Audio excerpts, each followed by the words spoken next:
Are we filming?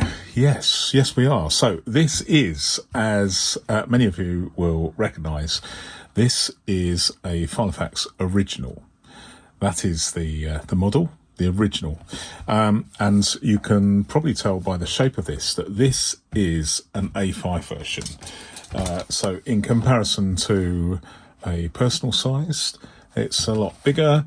And as far as, if I can get some paper without anything on here, as far as the size when it compares to the paper, okay, so there's a piece of A4 folded in half to make A5. So it is quite a bit bigger than the actual size of the paper. But let's have a look at this. I think we need to start with the features, and then we'll talk about what I think about this. So it has a popper, and it's got this quite interesting popper cover, which I actually quite like. I like this. Time will tell whether or not this will fall off in the same way as the popper cover of many originals. So when I talk about an original, I'm talking about a Filofax made in England, to sort of a design that harks back to the days of very, very early binders. Have I got one to show you? No, I haven't, because it fell on the floor while I was doing another video for channel members the other day. But this is what I perceive to be an original. This is a Filofax 2 MLF 7/8 real leather, made in England. I believe this is Moroccan leather, hence the M. The 2 indicates 2 pockets, one this side and one this side. So this is kind of almost new, unused Filofax from yesteryear, probably maybe early to mid 80s. But this design had not changed much from the early days of Filofaxes, going back to this mythical date, the 1921, when the Filofax brands came into fruition. This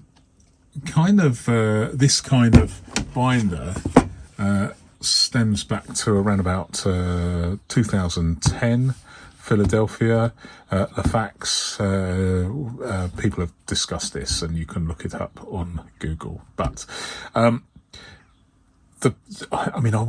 was going to talk about the features, and I think I better do that, because otherwise I'll get carried away with my rant about whether or not this is an original or not.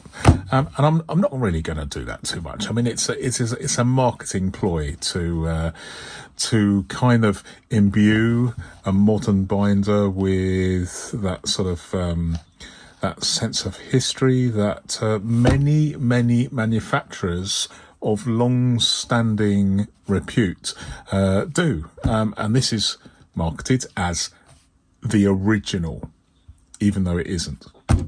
And I'm going to leave it there, because otherwise I could go on and on and on and on. It gets pretty boring. But what do we have? We have an interesting construction of what appears to be a piece of leather, although I don't know what kind of leather it is, because this is my perception of leather. It's kind of got a sort of it feels like animal skin, the flesh side of the animal skin. That's how I perceive leather to be.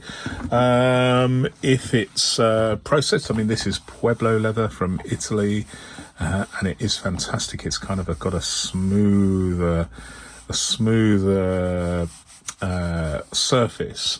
But then we come to this kind of leather, which to the untrained eye doesn't look like leather at all. I think this is some kind of bonded leather. Not sure. I'll just do the sniff test.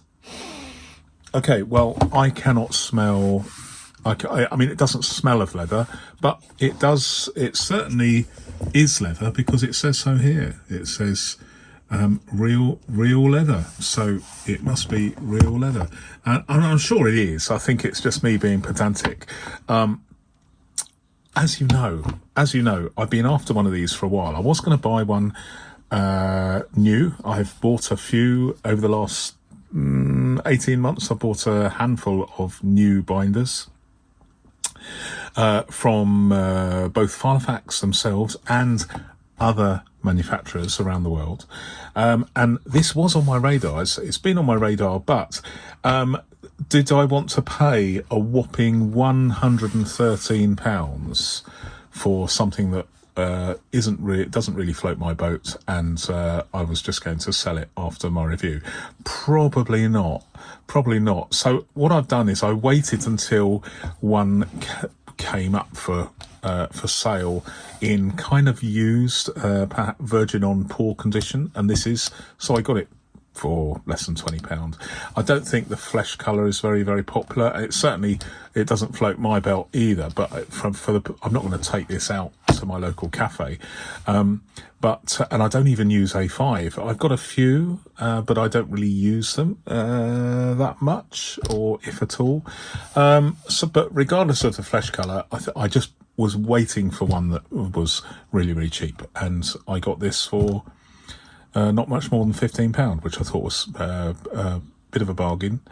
Don't know what I'm going to do with it, but there we go. So let's have a look at this. So one piece of kind of leather going across the spine. It is. I know that the sheer heft of an A5 binder lends itself to having good flatability. This is not perfect flatability, but it is, usable. It's usable as a working tool. So full marks for flatability, and we'll have a quick look at the rings here. Now I'm just going to keep quiet. This does not bear any relation to the real sounds, but let's have a little look at it. Okay, I can confirm that that's enough to wake the dead. That it is a clickety clack version of a ring mechanism that you would not want to use in a train or a library or a cafe or indeed any other public place. In fact, if you use this in an open plan office, people would probably complain. It is noisy with a capital N. I like using my capitals. I'm going through the alphabet, but today it is a capital N for noisy. So you have to bear that in mind when using a Filofax in the wild, in a public place, because some of them are fantastic in terms of the noise abatements, the noise suppression. But these ones, I find, certainly ones where they're kind of just riveted in. They're quite budget orientated, aren't they? But they're very, very, they're a bit rough and ready and incredibly noisy. But one thing I do like about these, even though they're sort of fairly cheap, is the fact that they're cheap. They're probably going to not last as long as a pair of a set of Krauss rings, for instance, or vintage rings, which seem to last forever and ever for some reason. They're probably made to a much higher standard. But the one advantage with these rings, and these ones are 27 millimeters, so not the largest, but larger than most. Is the fact that they are riveted. And although aesthetically I don't really like the fact that there are rivets on the back here, and it's certainly not conducive to keeping your antique mahogany dining table free from scratches here, but it's okay. It's okay. I'm not a fan of rivets, but I can see the advantage because, as we know, rings can go very, very horribly wrong, and so it is an easy option to just drill out these rivets and then supply another ring mechanism. And although I've got these for another project, I just want to mention, so rings are fairly cheap. I bought these on Amazon. Pack of 4 sets of personal size rings cost less than a tenner. So there's no mystery to these. And in this sort of budget orientation where they're just designed to be riveted in, or indeed these ones, they actually come with the screws, which are very, very good. A bit like some told the Moterms like these, where you can actually screw them together. This is the best way. This is the best way, because not everybody wants to start drilling these out, but it is cheap enough and easy enough to do. These rings are shall we say, on the budget side. But I'm okay with them. What else do we have? What else do we have in this design? Well, these appear to be card slots, and I actually like these. I'm not really a fan, because I don't use credit card slots. I'm not really a fan of this sort of thing. This is a Portland personal, and you've got these are nice. This is exceptionally good quality, the Portland. I'm a big fan of this model, but you've got all these ridges here with all these really nicely made credit card slots, but you need a dashboard here, because if you try and write with paper resting on these slots, you're never gonna be doing much writing. So from this perspective, from a writing perspective, these are actually a lot easier. I mean, I don't use credit cards, so if I specify, I mean, if you have to have credit card slots, these are probably better for me, because I can write without necessarily needing a dashboard, although this ridge means probably I do need the dashboard to stop to stop my pen poking through the paper. Full length slot this side, full length slot this side. I've already spoken about this is a prim. This is a prim fastener, so very, very, very good quality. Am I in focus there? Difficult to say. Not really. But it is what it is. Another full length slot here. If you're buying something secondhand, inspect the pockets before sliding your fingers in there, just in case there's something that could injure you, cut you. But it is what it is. It's a very, very simple design, isn't it? And you have this elasticated pen loop, which some people like, some people don't. I'm not a fan of them. It will fit a standard Filofax pen, but let's go for something much, much bigger. And the elasticated nature of elastic will allow you to fit a larger pen of your size, of your choice. The one thing I don't like about this, well, I just don't like the aesthetics, but that's a personal choice. But the one thing you have to be aware of if you buy one of these with the intention of using it for many, many years, and why not? Because this potentially could last 100 years. It could last a lifetime, albeit the rings might need to be replaced now and again if they're cheap ones like these ones. But the problem with, and let's see if I can focus on this, the problem with these elasticated pen loops is they get very grubby and very stretched very quickly. It just is not a good look, is it? So I rest my case on that. But it is a functional thing, and if you're the sort of person that buys a Filofax every couple of years rather than buy it with the intention of keeping it from students to pension age, then perhaps the elastic isn't so much of a problem for you. So very, very straightforward design. I believe these slots are actually for like a jot pad down here. They're actually, I think these are about 80 centimetres wide, and these credit card slots are 60. So I'm pretty sure that this is to have a jot pad, but then again, you've got one down here. I mean, I don't really know. So it's big. It's reasonably lightweight. It's very basic. It reminds me of the I'm just trying to think of the Domino. That's it, the Domino. It reminds me of the Domino, which is the cheapest, or has been the cheapest of the Filofax range. A lot of people really like this, and I think there's a certain cachet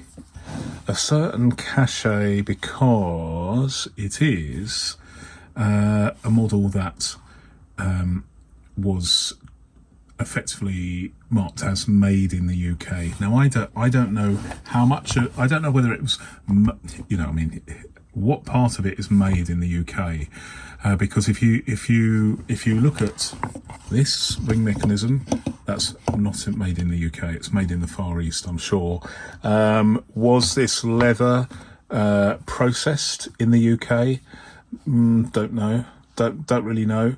I think my gut feeling is this was assembled in the UK rather than made in the UK, but how much of that assembly would allow a manufacturer to mark something as made in the UK? It may be a kit of parts which just have to be sewn together. There might be this mechanism might be riveted together.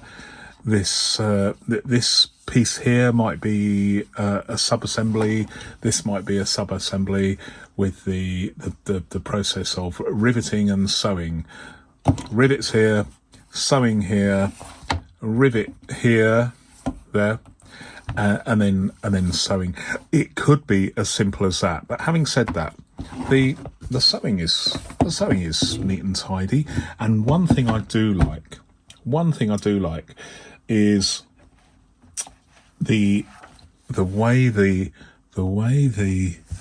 actual corners are formed, where this is a Sandhurst, by the way. It's a similar sort of thing, and you've got the leather that is thick enough so it doesn't need to have like a what I call a fold over, so that the leather is structural. It forms its own structural rigidity, and so you basically can have two pieces sewn together, and that looks really, really nice. It's very traditional, looks good. And similarly here, we've got two bits of leather sewn together and then trimmed like this. That is much better, in my opinion, than something like this, where you've got the leather it says real leather, so it must be. The leather is so thin that it doesn't represent any strength or structure. It is just fitted round, perhaps glued and sewn round a man-made substrate in here that can easily be seen when you get to the this is what happens, ladies and gents, when your leather Filofax is starting to wear, and then you discover that the leather is not all it's cracked up to be. It is actually a thin piece of leather folded over what appears to be some layers of cardboard or plastic. I'm not really sure, don't know. But this is not a good look, is it? It's not a good look, and you can see that it's just deteriorating.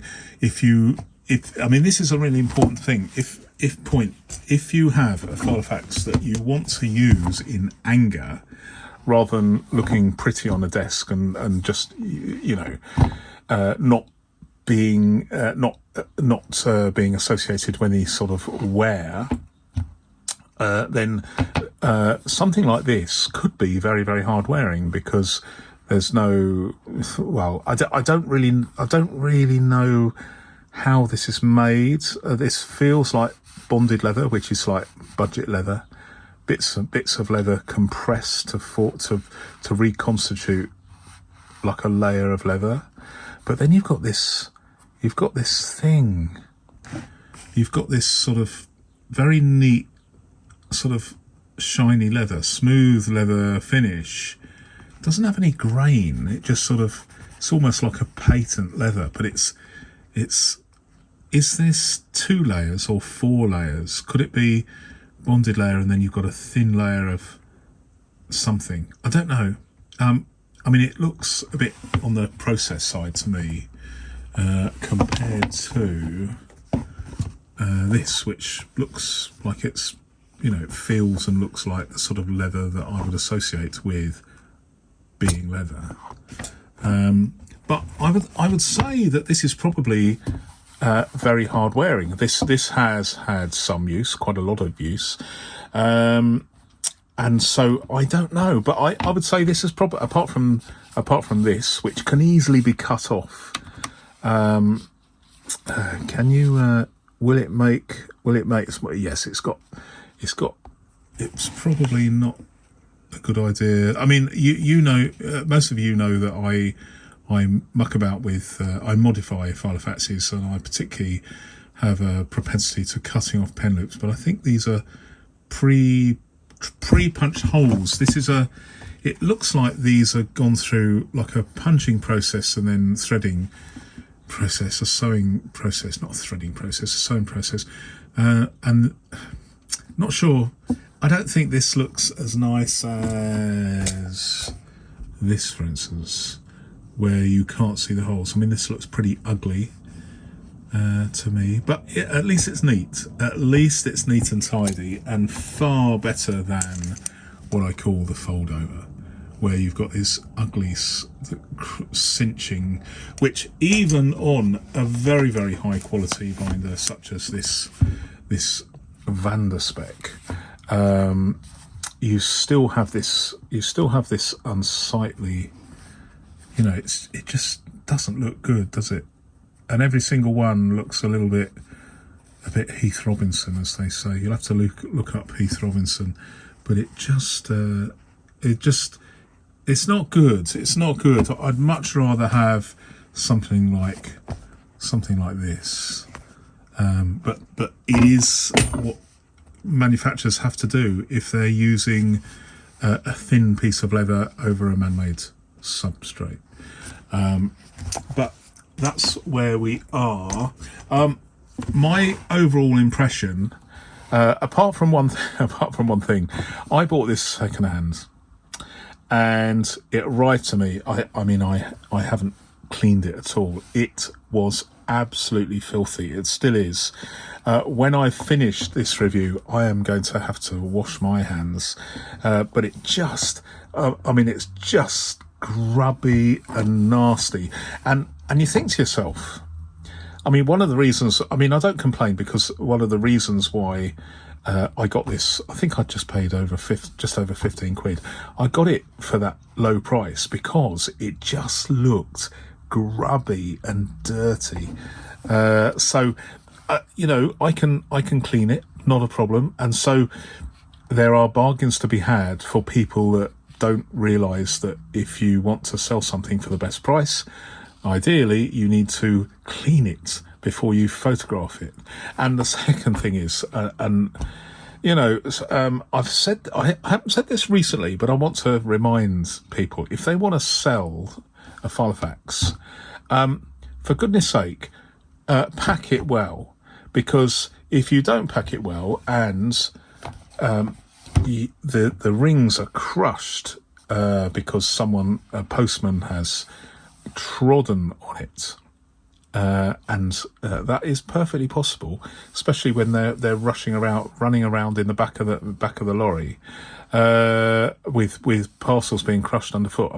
These things do happen.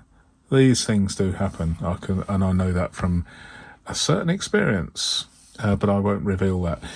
But this has had some wear. you can tell that because when you fasten it, there is this isn't symmetrical, so it's been opened and shut a lot, and there's been kind of pressure that way in a bag or something, and so it's resulted in this uneven situation where the spine is not damaged, but it's a natural product, isn't it, leather? And so if you just what am I saying here? It's not had the best of life, but there's plenty of life in this. And so, although I have some misgivings about, why is it called? It's just a little bit silly calling this the original when it must be causing some mirth and laughter around the world, but as a product it's pretty good, I think, and also it's at least second-hand. You can pick these up, as I did, for less than £20, and this might be a bargain for someone that's looking for either an A5 size or a personal size one of these. They typically cost between £30 and £60 second-hand on eBay, for instance, or Vinted here in the UK.